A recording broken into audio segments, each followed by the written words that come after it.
অনুপ্রভা মনটা খারাপ করে কেন বসে আছে? ওর কি হয়েছে? আমার মনে হয় আমার মেয়েটা অল্প বয়সে একজনের সাথে প্রেম করে ছেঁকা খেয়েছে, এজন্য বেকা হয়ে বসে আছে। তুমি কি পাগল হয়ে গেছো? কি বলছো এগুলো? তাহলে কি কারণ হতে পারে? চলো ওকে জিজ্ঞেস করি। মা, তোমার কি হয়েছে? তোমার কি মন খারাপ? পাশের বাড়ির টুসি দিদির সাথে ঝগড়া হয়েছে নাকি টিচার বকা দিয়েছে? তাহলে কি উৎসব দাদা খেলতে চায়নি তোমার সাথে? কারোর সাথে ঝগড়া করেছো? ও, আমার মনে হচ্ছে তুমি ছোট দিদির সাথে তোমার স্ন্যাপচ্যাট নিয়ে একটা ঝগড়া হয়েছে, তাই না? তাহলে কি তোমার পেন্সিল ভেঙে গেছে?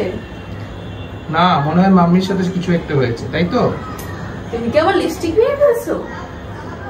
তাহলে কি হয়েছে বলো? বলো। বলছি, বাবার ফোনটা তো পড়ে নিয়ে গেল, আমাকে খুব বকবে। বাবার ফোন ভেঙে ফেলছে। কি? এই জন্য সকাল থেকে আমি আমার ফোনটা খুঁজে পাচ্ছি না। কেন তুমি আমার ফোনটা ভাঙলা? হয়েছে তো, থাক, একটা ফোনই ভাঙছে, তাতে কি হয়েছে? আসো।